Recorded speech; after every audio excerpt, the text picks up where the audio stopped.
Νομίζω ότι είναι περισσότερο συμβολική επίσκεψη με τη συμπλήρωση του 1 έτους από την ρωσική εισβολή, και αυτό διότι από την αρχή, όταν ξεκίνησε ο πόλεμος, οι Ηνωμένες Πολιτείες και το ΝΑΤΟ είχαν ξεκαθαρίσει ότι δεν θα εμπλακούν ενεργά. Διότι αν γινόταν κάτι τέτοιο, υπήρχε ο κίνδυνος ενός παγκοσμίου πολέμου. Και μάλιστα με τη χρησιμοποίηση πυρηνικών όπλων.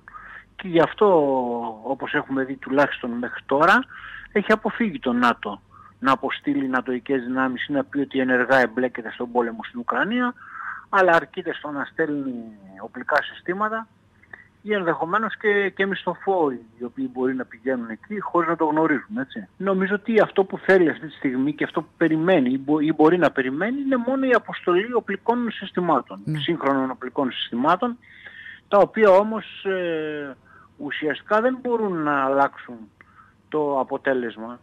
Δηλαδή νομίζω ότι από την αρχή, όταν ξεκίνησε ο πόλεμος, έγινε λάθος εκτίμηση και από τις δύο πλευρές. Και από την Ρωσία και από την Δύση. Δηλαδή όταν ξεκίνησε η εισβολή, η Ρωσία είχε πει ότι οι στόχοι τους, όπως το ανακοίνωσε ο ίδιος ο Ρώσος πρόεδρος, ήταν η αποναζιστοποίηση, αναφερόμενος προφανώς στην αλλαγή του καθεστώτος, δηλαδή το ότι θα έφευγε ο Ζελένσκι ή η Ρωσία θα επέβαλε η ίδια την αλλαγή, και με αυτή την εφηδιαστική κίνηση που μέσα σε 36 ώρες έφτασε έξω από το Κίεβο, ενδεχομένως το περίμενε. Κάτι τέτοιο δεν έγινε. Όπως είδαμε, ο Ζελένσκι παραμένει στη θέση. Είχε μιλήσει για αποστρατικοποίηση, δηλαδή την καταστροφή των Ουκρανικών ενόπλων δυνάμεων. Αυτό ακόμη είναι σε εξέλιξη. Δεν μπορεί να ξέρει κανένας το αποτέλεσμα στο τέλος. Όπως επίσης είχε πει τη μία ένταξη στο ΝΑΤΟ, πράγματι δεν πρόκειται η Ουκρανία να μπει μέσα στο ΝΑΤΟ, και την προστασία των Ρώσων αυτονομιστών στις περιοχές του Ντονέτσκ και Λουγκάνσκ. Αυτές τις περιοχές τις έχει καταλάβει και τις έχει διευρύνει μέχρι τα διοικητικά τους όρια. Οι στόχοι λοιπόν της Ρωσίας σε ένα μέρος επετέφθησαν, δεν επετέφθησαν όλοι. Από την πλευρά της πλευράς της Δύσης, ακούγαμε από την αρχή ότι θα καταρρεύσει η ρωσική οικονομία, ότι θα αποθηθούν οι εισβολείς και κάτι τέτοιο δεν έχει γίνει. Τουλάχιστον μέχρι στιγμής. Συνεπώς λοιπόν αυτό το οποίο γίνεται είναι ένας πόλεμος φθοράς και από τις δύο πλευρές, ένα αιματοκύλισμα. Η Αμερική και γενικότερα η Δύση έχει αποφύγει να εμπλακεί, όπως είπα και στην αρχή, και έχει επιλέξει αυτόν τον πόλεμο δια του προσώπου που στην προηγούμενη περίπτωση στην Ουκρανία.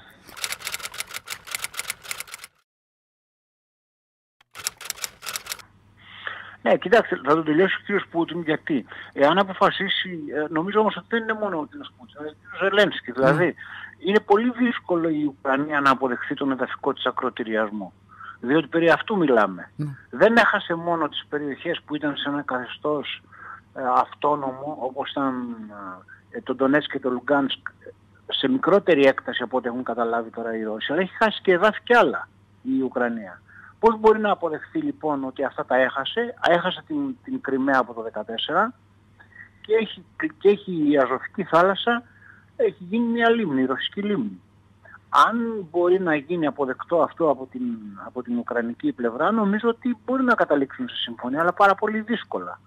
Τώρα, από εκεί και πέρα, αν πει ο Πούτιν ότι παραμένω εκεί που είμαι ή φτάνω μέχρι στο Δνήπερο, γιατί δεν νομίζω ότι και οι Ρώσοι έχουν διάθεση να πάνε πέραν του Δνήπερου, και αυτό φάνηκε εξάλλου και από την κίνηση που έγινε στη Χερσόνα, που αποχώρησαν από τη Χερσόνα, γιατί ενδεχομένως εκεί φοβόντουσαν ότι μπορούν να αποκλειστούν οι ρωσικές δυνάμεις που ήταν δυτικά από το Δνήπερο ποταμό.